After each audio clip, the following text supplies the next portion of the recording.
All right, welcome to another author interview. And good news, I finally figured out a name for this because I've just been doing author interviews for the past, it's just been no name. So, all right, name is going to be Seven Story Podcast. So, this is where we bring authors on and we just pick their brains. You know what I mean? Unless they're in a zombie apocalypse, but it's not that type of pick your brain, but. But anyway, here we have Erica Rose Eberhart, who is a fantasy author, awesome fantasy author. And just introduce yourself to the would-be crowd and we'll start however we start. Okay, yeah. So I'm Erica. I am a soon-to-be debut author. My book comes out in 2 weeks on January 21st. It's absolutely terrifying, but I'm also very, very excited. It's my first published fiction. I've had other opportunities to be published in the past with poetry and creative nonfiction. Um, Historically, I'm an editor. I edited for the federal government for about 10 years, doing boring stuff or Top secret communications. documents. I got to edit a lot of stuff about parachutes Ah. and things like that. um, but yeah, I've worked as an editor for that for a long time, and I've also dabbled in editing for the more literature-esque side of things, doing poetry, magazine edits, book edits. But I left working with the federal government. I moved north, like returned to New York. I was born and raised in New York, but I had left for the start of my career. But I came back, um, and I've been a stay-at-home mom since coming back to New York, and somehow managed to write a trilogy and query that trilogy and get a publishing deal for it. So the first book, Tarnished, is releasing, like I said, on January 21st, and I'm very excited and a little bit freaked out. I mean, did you have beta readers and advanced copy readers for your book?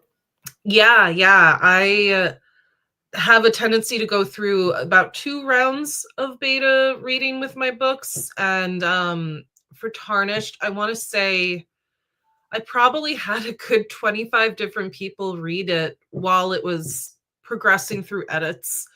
Um, and I sent out the arc to over 200 people. So we'll see. I've heard like to expect about 20% of the number of arcs you send out to get like feedback from them.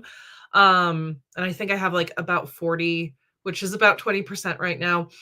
But yeah, it's out in the world already. It's not even like published yet, but it's already like out of my hands and out of my control.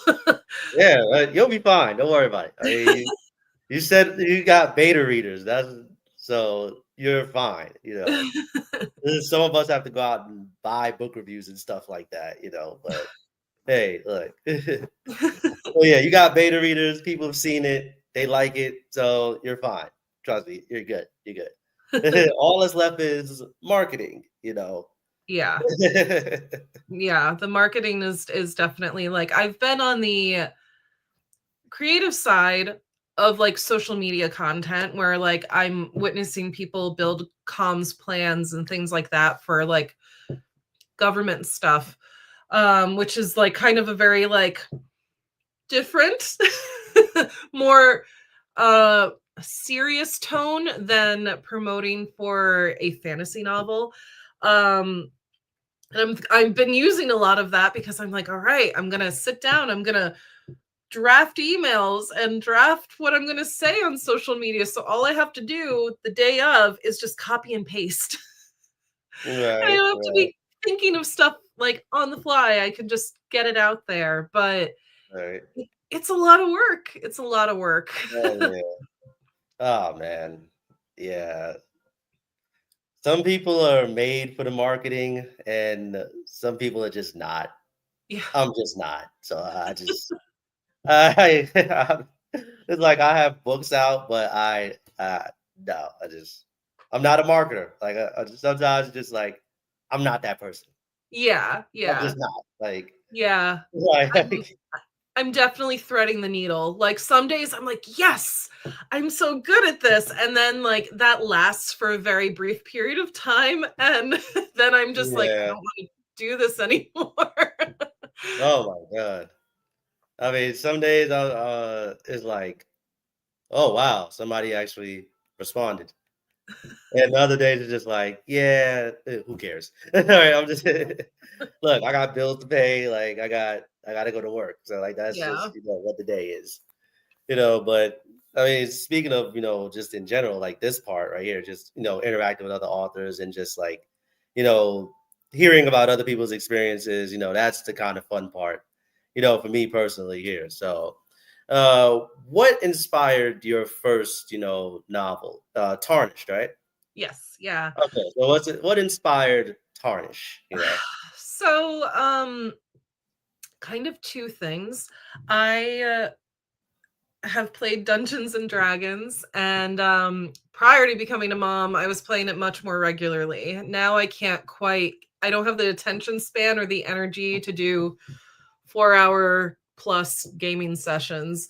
Mm, But before that, I had created a character for D&D that I really loved, and I really wanted to write a whole backstory about that character, but it just never seemed to click. It was just always like, oh, I really love this character, but her story just like it was just like a breath of a thing and it didn't really figure itself out.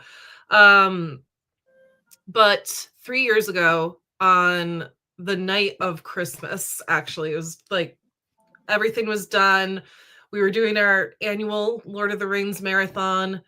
My kid was in bed, and it just suddenly like dawned on me this concept of, well, I have this kind of layout of a character that I love.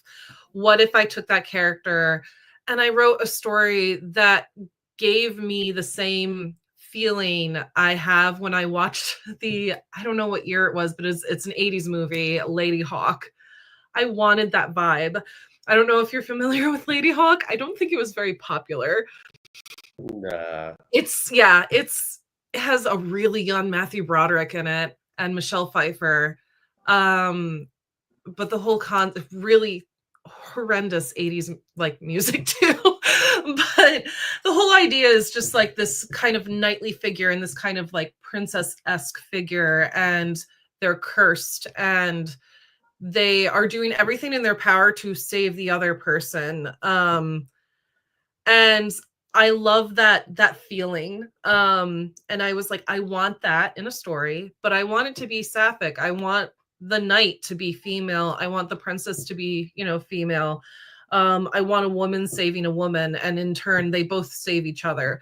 So after that kind of a little bit of epiphany, it just kind of flooded in, and I had a draft within a month. So Oh, nice. yeah, I'm a very fast, but I'm a fast drafter, but I write only a little. All Like I'm right, all an right. underwriter. Okay, got you, got you. All right. So, like, what are some of your like favorite things to read? Um, yeah. What are some of your favorite genres? Like, if is it strictly like romantasy in that category, or is it kind of like a variety of other things that you read sometimes? I do read a lot of fantasy. I'm recently in the last like year or two, I've been dipping more into dark fantasy, which I find interesting, but I do read a lot of like the classic kind of fantasy books and what have you. Sometimes I'm like more into like urban fantasy or like just a little bit of like the horror-esque books. But I also really enjoy reading books that are about the environment, like nonfiction books that are discussing the environment. I love poetry, and books written by women in kind of food industry roles, whether they're working on farms, or they're chefs or whatever. I like reading memoirs of that genre. I find them Right. always really super interesting. Oh, wow. That is interesting, actually. It's like, like, do you think like your job as an editor in like the federal government has kind of affected like, the things you read sometimes? Or was it your job just your job and then you just like have your own interests outside of that? I what I don't know, probably a little bit. But it could have also been influenced when I was working. I also did graduate school and I was focusing on English and creative writing with a focus in fiction. And that really honed my brain into looking at books with more of a critical lens, not necessarily an editorial one. I Right. can switch between the two. I guess maybe perhaps like more of a developmental lens where Right. I'm like looking at, I'm like, oh, look at how they're creating this world. Look at how the structure of this book is, rather than nitpicking over, well, they should have phrased this sentence this way. Right. Um, but while I was in graduate school, I was simultaneously working, and it did encourage me to kind of get a little bit more experience reading books about current events, and aspects of the world we live in that I myself am not a part of. Um, I'm a queer white woman, but there's so many other various people and cultures around me, and I do enjoy learning about that stuff and how it all interconnects and our roles in it. So I definitely read a lot more of that styled books while I was working in the federal government.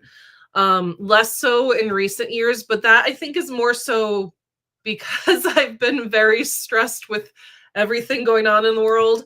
Um, Right. and also so focused on my own writing.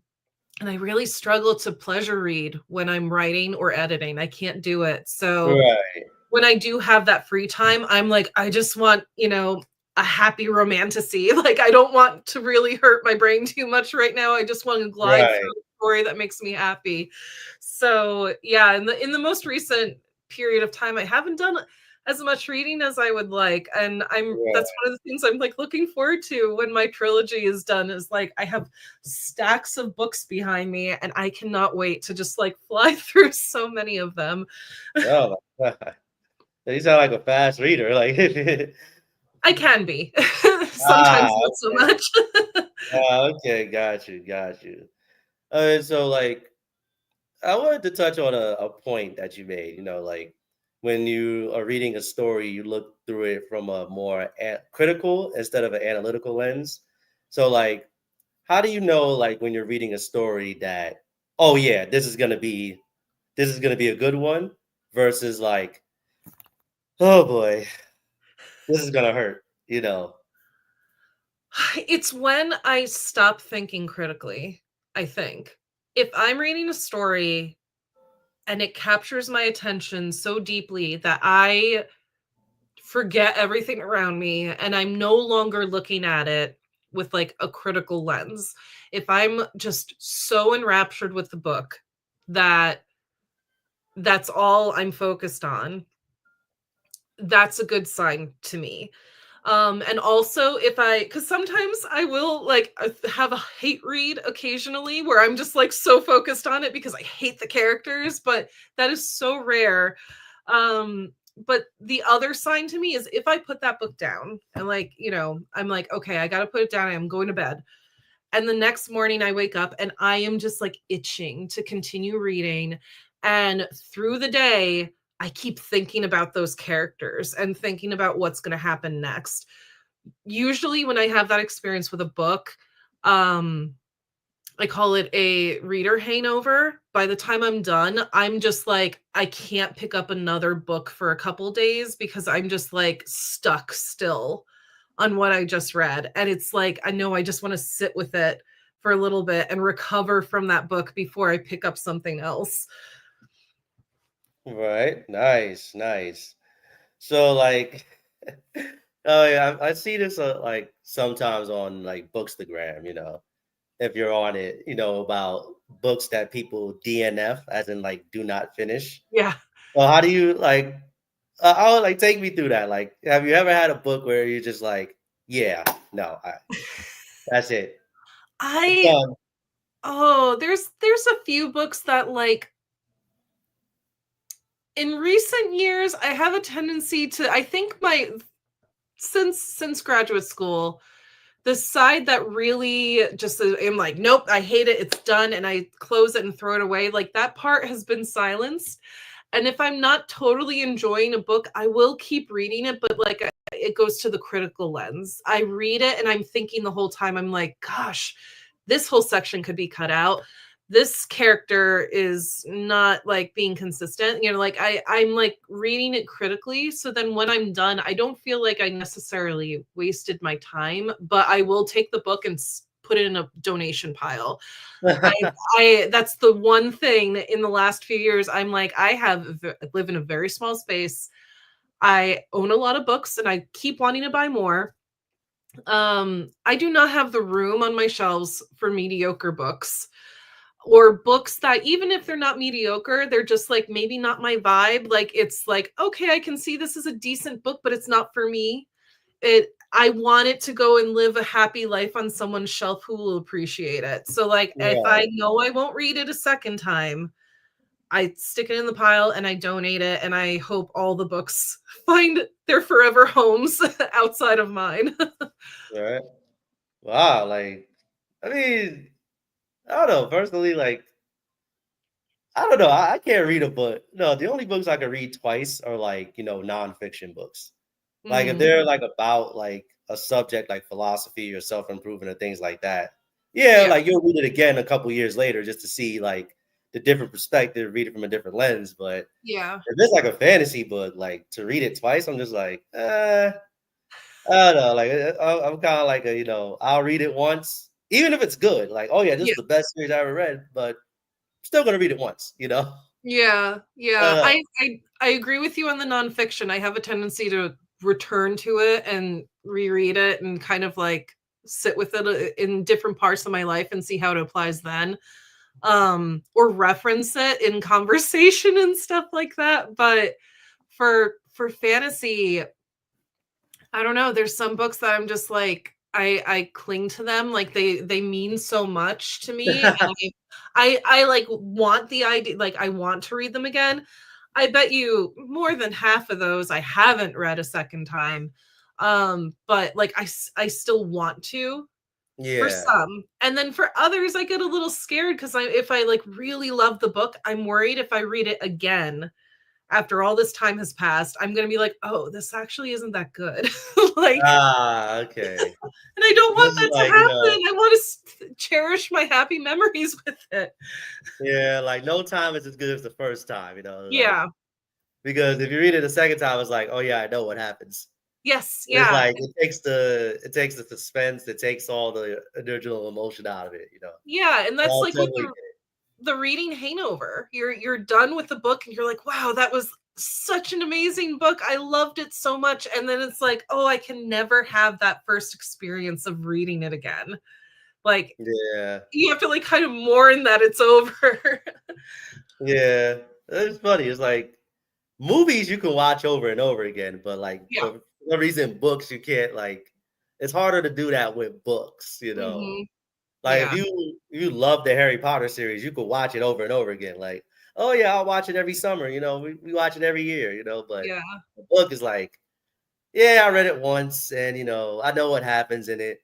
It's like you pick Yeah. it up and then you kind of like just remember everything right away. It's like, oh yeah, this happened, this happened, this happened. Okay, Mhm. cool.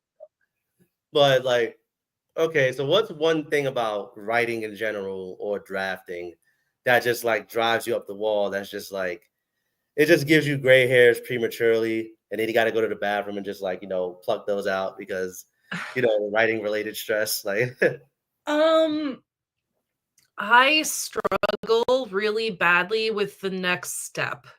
mm, Like when I outline like a crazy person. I go really deep. I make really detailed outlines. And then when it's done, I get like anxious to start the draft.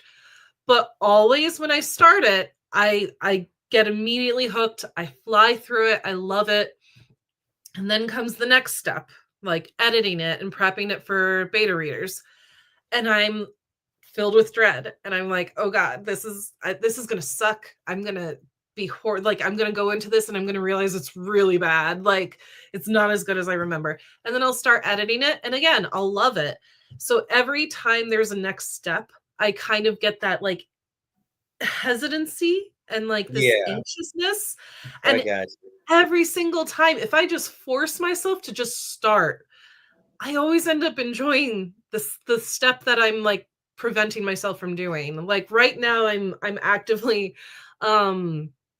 going through the third book in the series, and I'm editing out filler words and just like frequently used phrases that aren't really adding anything to the book. And I have put this off for so long, and I eventually gave up and I was just like, whatever, it's the holidays, I'm taking a break.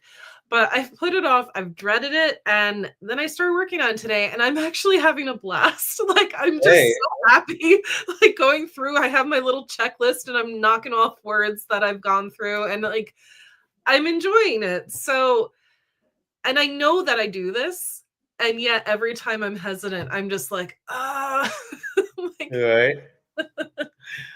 I don't know, but I was like, just gotta tell yourself, wait a minute. I always enjoy it, so why am I hesitating? yeah, Just like, every single time. oh man. Okay, so what would you call yourself? Like, would you call yourself more of a plotter or more of a pantser when it comes to like how you go about, you know, creating your stories? I'm definitely a plotter. I used to be a pantser though. I, I just, was flying by the seat of my pants my whole life when it came to writing books. I would just wing it. No plans in sight, just going with where like my brain took me. But again, it wasn't until graduate school, because I was working with getting a degree in creative writing. Part of our thesis was to create part of a novel. Um, Requirements included making an outline, a very detailed outline. And I hated it. I hated that assignment. I was like, I don't want to do outlines. I am a pantser. Like, leave me uh, alone with my pantsing. Like, I'm fine.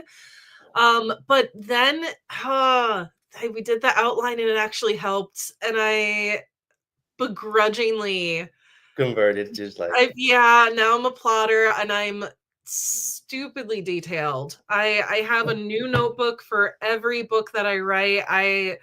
But also like multiple Word documents, and like a website that I have all the little different links to the different descriptions with photos of the characters, and just like I spend so much time outlining. oh my God. To the extent that like I have cue cards, and I'll have one for each chapter. So then like I sit there and I write a chapter and I pull up the next card. I'm like, okay, this chapter is about this. And I sit there and I write it. And I think that's in part why I can draft so quickly, is because like I already know what's going to go into each chapter. So Right, it's right. just putting it on paper. Okay, okay. Well, I think that's, no, wait. I got one more, one more. Okay. So, what do you think it is to be a successful writer? Like, how do you imagine, living as a successful writer? Like, of course, I have the dream of being able to have like make a living off of my writing, right? Like I would love nothing more than to bring in enough money that I wouldn't have to seek out a job to help pay for things. I would love that. I know the likelihood of that is pretty, like, statistically pretty low. Even really known authors are still working. Um, so like I know that that is a low chance. But ultimate, like if we're dreaming, that would be a dream come true. However, when I was in my 20s, I have a generalized anxiety disorder. I have had depression, and in my 20s, I was suicidal. Oh, And if you asked me at 23, like, what a successful author would be, I at that time couldn't even fathom getting published because I couldn't see my life progressing. right. So for me, every step of this journey has been a success. I never thought I would be published, and now I am. And not only that, but it's become a trilogy, and that's a dream come true. Um, it's with a small press, and I have almost 1,000 ads on Goodreads, and it's not out yet. And I know that that's good numbers for a small press, and I'm abundantly proud of that. But even if like I don't get to that number, like that's fine. This is still more than I ever dreamed would happen. In my early 20s. So to that person, that my younger self, I am the successful author. So I just kind of hope to continue having that appreciation going forward and not fall into like a comparison place, like Right. comparing my success to other people or anything like that. But like measuring my own success, I'm very proud of any upward movement that I have. And that is successful in my eyes. All right. And that is the perfect note to end on. So now we're just gonna give you some space to like, promote yourself and your book and where people can find you on social media and things of that nature. So, let the world know that Erica Rose Eberhart is here and here to stay. You have the floor. All right. Yeah. So um you can find me on just about any social media platform other than X, formerly known as Twitter. I'm not on there anymore, but you can find me on social media at Erica Rose Eberhart. My website is also ericaroseeberhart.com. My debut novel, Tarnished, is releasing January 21st of this year. And book 2 is coming out August 19th of this year. It's named Diminished. And book 3 will be out next year. But the Elder Tree series is a sapphic high fantasy about a female guard who's tasked with taking something out of the kingdom, but that something turns into a someone, and it's the king's youngest daughter. And they have to travel through the land looking for help. And while doing so, they're being hunted by the king. They discover a curse is rapidly developing and about to explode. And they are also learning that the truths that were given to them by the society they grew up in aren't necessarily true. So if you're interested in that, you can add it on Goodreads or Storygraph. Pre-orders are up on Amazon, Barnes & Noble, Waterstones, Bookshop, just about anywhere you can go. And I'll be doing a signing and author chat on February 1st at Buffalo Street Books in Ithaca, New York at 1 p.m. All righty. Well, Erica, it was nice to have you here. And, thank you for coming on and, just sharing your story with the world or the would-be world. But anyway, if you need anything else, feel free to reach out and I'll be happy to assist in any way that I can. Thank you. And I do have another interview in like, what, 1 minute? So, I'll see you guys at the next interview. And Erica, I will see you on the flip side. And Thank best of luck you. with all the success with your first book, Tarnished. Thank you. Bye. All right.